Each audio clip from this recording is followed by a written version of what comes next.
Hey there everybody, it's DaikaijuTony here, and guess what? It's October, which means I can finally decorate my room with one of my favorite game series of all time, Resident Evil. Resident Evil.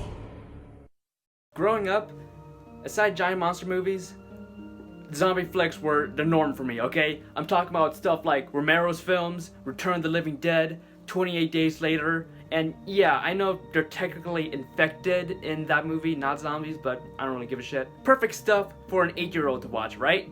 And so it happened. I played my very first video game that was about zombies and survival.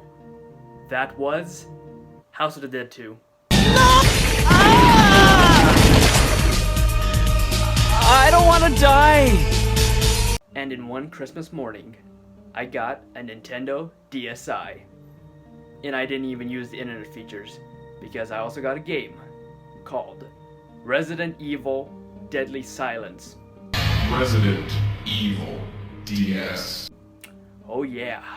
And the moment I started playing, it changed everything. Because back then, whenever I thought about games with zombies in it, I just thought, shoot, shoot, shoot. But with Resident Evil, the moment I started running out of bullets and health items, that's when shit hit the fan for me. Later on, I'd eventually get Resident Evil The Umbrella Chronicles, Resident Evil The Dark Side Chronicles, and Resident Evil 4 on the Nintendo Wii, which led to me loving the characters, the lore, and most of all, the monsters. So I've decided to make a top 10 list for Umbrella's most vile BOWs and the most fucked up mutants out there. This is my top 10 Resident Evil monsters.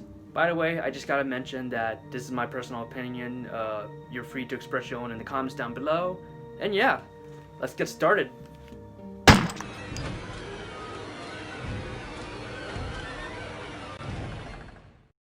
So, we all know that zombies are scary, or at least they used to be scary until they become oversaturated, but that's beside the point.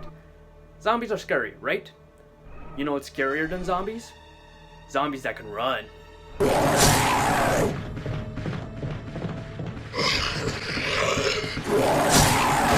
And you know what's scarier than zombies that can run? Zombies with bombs strapped onto them.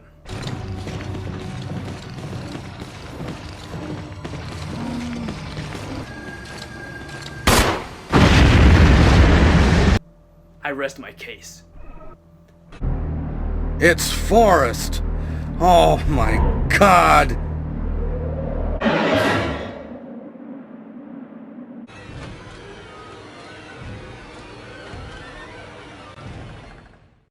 Oh, you think zombie dogs are scary? How about a zombie elephant?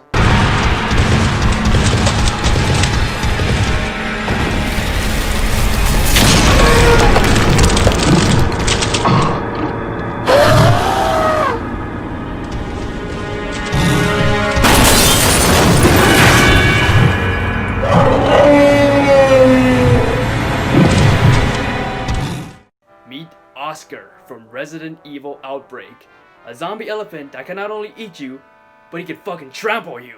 Also, his mutated trunks are pretty cool, but that's aside the point because elephants are always fucking awesome.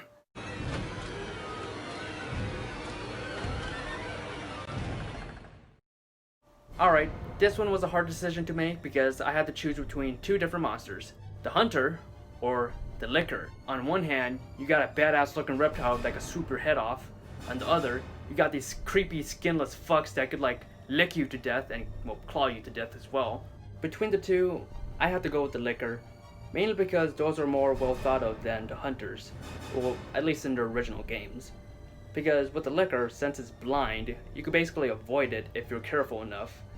Make any loud noise though, well, prepare to lose some health. The Hunter on the other hand, they appear in the midpoint of the game and, well, they felt more like an annoyance than an actual enemy to be scared of. And if you used up a majority of your ammunition up until that point, well, get ready to restart the game. Oh yeah, I forgot to mention that the Lickers, they have like better jump scares than the Hunter, especially in their first appearances. What the fuck was that?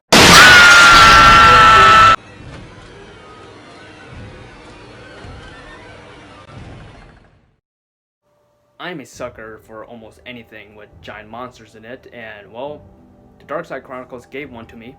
I'd like to point out and say that Resident Evil The Darkside Chronicles has one of my favorite stories within the Resident Evil games. It's definitely a major improvement over Umbrella Chronicles. The recapped versions of Resident Evil 0, 1, and 3 really feels like a summary. A short summary that's been annotated, especially Resident Evil 1 and 3, considering that Barry Burton is nowhere to be found, and so is Nikolai, and, well, pretty much every other character but Joan Carlos in Resident Evil 3. Not to mention, the whole downfall of Umbrella story felt like that could have been the entire game instead. Resident Evil The Darkside Chronicles, on the other hand, actually took the time to make their own remakes of Resident Evil 2 and Code Veronica before the actual Resident Evil 2 remake came out, and the original story itself is the backstory of Leon and Krauser, something that I felt should have been in Resident Evil 4. Yeah, first time I played Resident Evil 4, I was really weirded out that there's this character that Leon happened to know, but not us, and we're expected to know who the hell he is.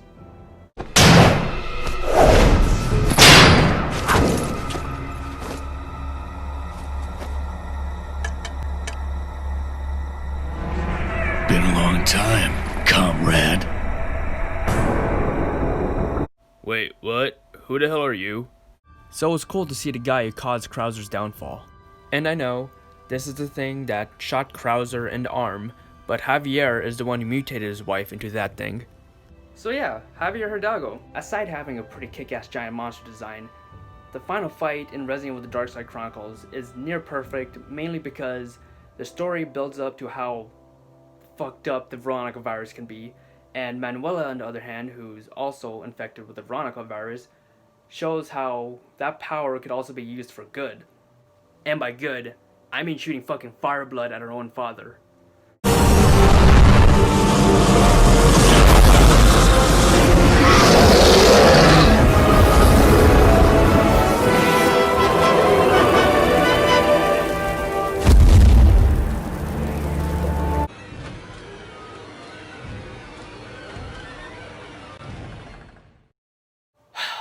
Lisa Trevor. Where do I begin? Let's talk about her design first. She has these shackles on, she has this fucking tentacle tumor thing in her back. Oh yeah, and she has a bunch of faces stitched to her. And her backstory. Oh boy. Lisa Trevor is the daughter of George Trevor, who is the architect of the Spencer Mansion. George, being a liability, was, well, killed, and his family were experimented on. Oh yeah. It only gets worse from here because after being psychologically broken because of the death of her mother, she ended up being disposed of after years of experimentation, and, well, she ended up living underneath the Spencer Mansion within its tunnels.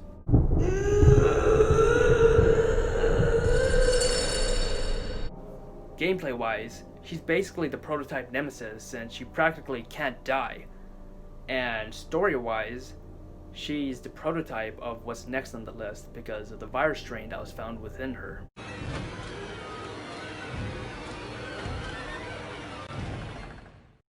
William Birkin, one of the biggest highlights of Resident Evil 2, regardless if it's the original or the remake. Well, except for his second to final form in the remake since he ends up looking like a goddamn giant tumor.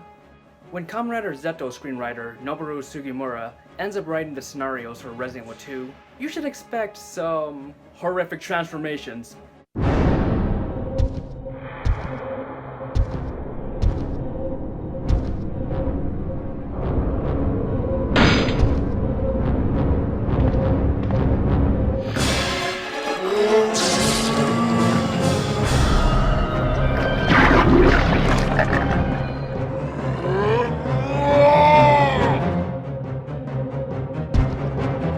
Also, expect a pendant that plays a major part in the plot, and a near indestructible stalker who we'll get to next.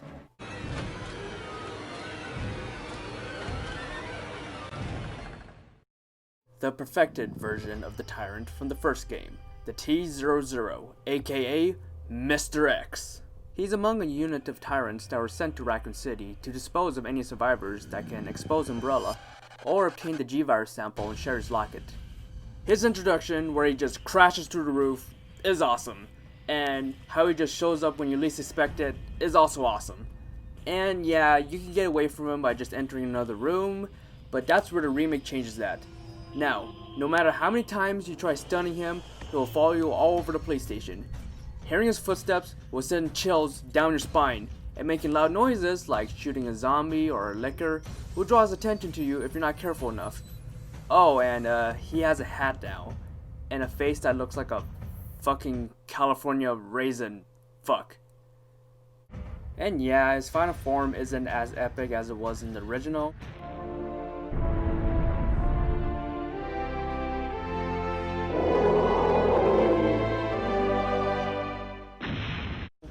But he managed to be a better Nemesis than Nemesis in the Resident Evil 3 remake. Speaking of Nemesis,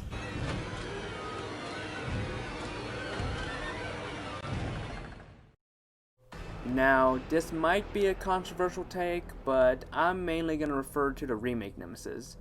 Now, my overall thoughts on the Resident Evil 3 remake is relatively neutral. There are things I liked even more than the original, like the story and how the characters were more fleshed out. But a lot of the criticism received is really justified, like the cut areas from the original and the runtime. Also, where the fuck is Barry Burton in the ending? But when Nemesis was first revealed, I was a bit iffy in it. Hell, I had to let it grow on me with the trash bag suit and that nose. I thought his original design was perfectly fine. But by the time he got to his second form, that's when it all changed for me.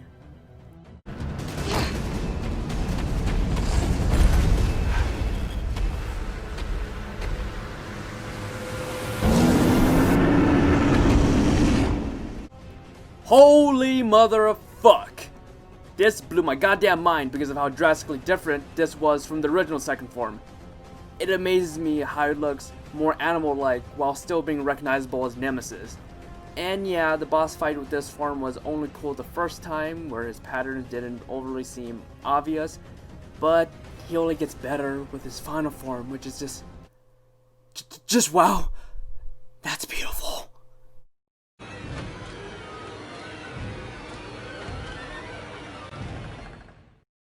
Well, I had to add a Resident Evil 4 monster here, so here's the Regenerators. Those creepy as fuck monsters that just wander around making that goddamn breathing sound. And have glowing red eyes. These things fucking terrified me as a kid.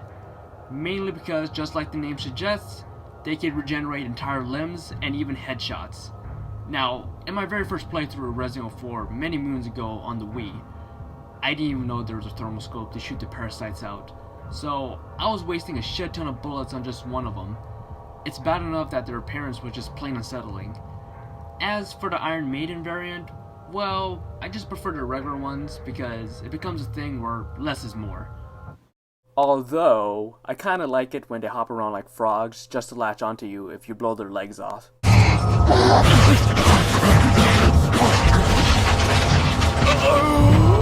Now, before we get to the final spot, I'd like to bring up some honorable mentions.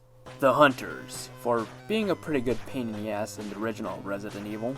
Talos, from Resident Evil Umbrella Chronicles, for basically being Nemesis 2.0. Morpheus, from Resident Evil Dead Aim, because Lady Tyrant. The Parasite Super Tyrant, from Resident Evil Operation Raccoon City, for being a pretty good final boss and one of my guilty pleasures. Lucas Baker's mutated form, for feeling like a cross between the Molded and a Tyrant. And the Drain Demos from the Resident Evil 3 remake, because this.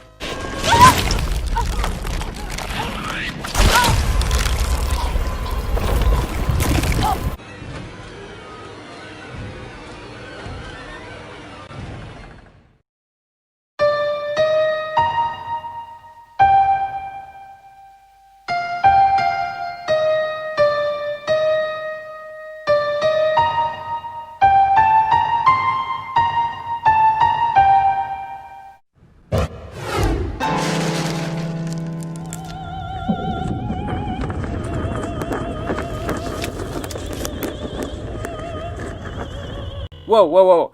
Parasite Eve, is not a Resident Evil game, as much as that game deserves a remake. Come on, Square. We're waiting.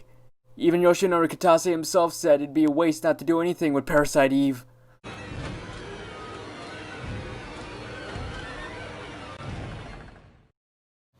The Chimeras, because in my opinion, these monsters are the embodiment of all the monsters. They're located at the underground lab beneath the Spencer Mansion.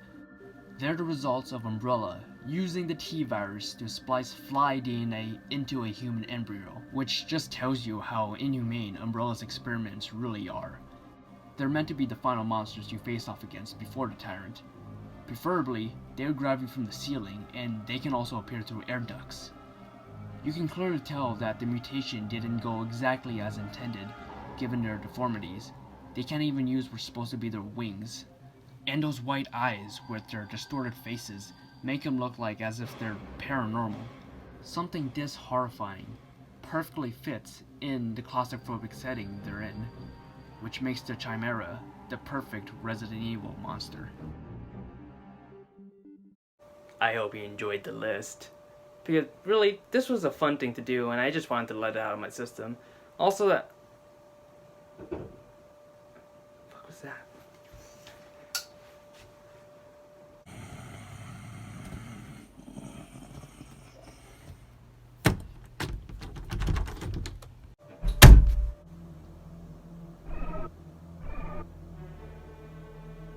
Holy shit.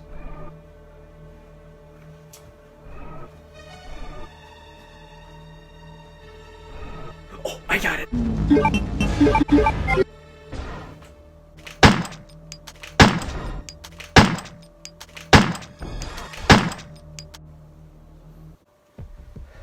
Self-destruct system has been activated. This sequence may not be aborted. GTFO. Shit.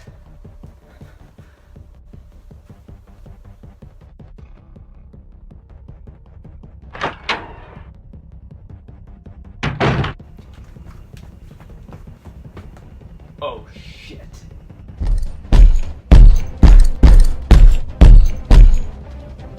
No.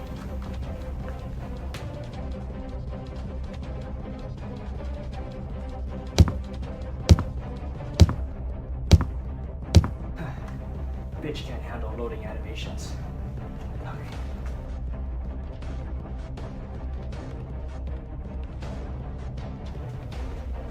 What do you mean I need a key for my own front door?